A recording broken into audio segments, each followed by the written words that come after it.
Assalamualaikum warahmatullahi wabarakatuh dan salam sejahtera.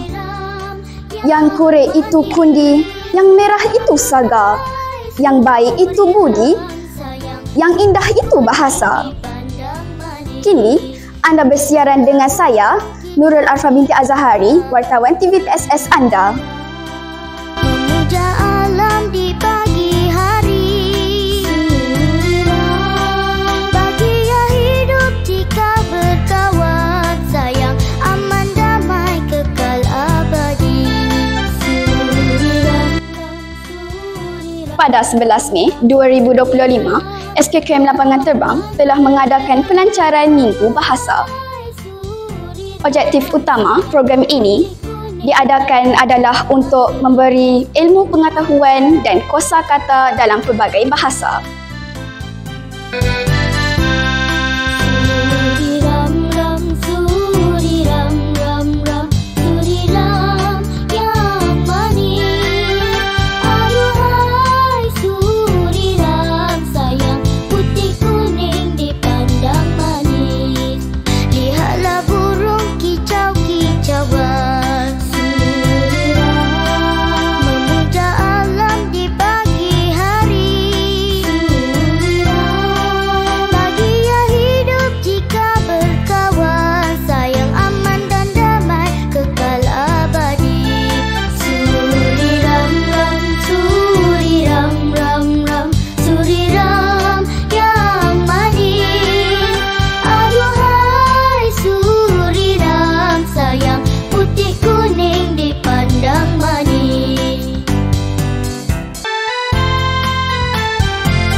عندما الإفطار وأشرب قل بسم الله عند الذهاب إلى المدرسة قل بسم الله عندما غسل يديك ووجهك قل بسم الله عندما عمل الواجبات قل بسم الله عند القيام من النوم الحمد لله عند الانتهاء ترتيب الغرفة الحمد لله عند الانتهاء من الأكل الحمد لله عند الانتهاء من العمل الحمد لله.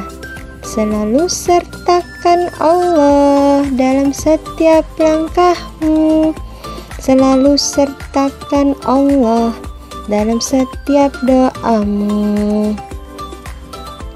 When you want to eat your breakfast, you say Bismillah. When you want to go to school, then you say Bismillah. When you want to wash your hands and face, say Bismillah. When you want to do your duty, you say Bismillah. When you wake up in the morning, say Alhamdulillah. When you finish cleaning up your room, Alhamdulillah. When you finish eating all your meal, Alhamdulillah. When you finish doing all your tasks, Alhamdulillah. Selalu sertakan Allah dalam setiap langkahmu. Selalu sertakan Allah dalam setiap doamu. Semoga dengan adanya program seperti ini dapat memberi keyakinan dan dapat memartabatkan diri ke peringkat yang lebih tinggi. Sekian, terima kasih.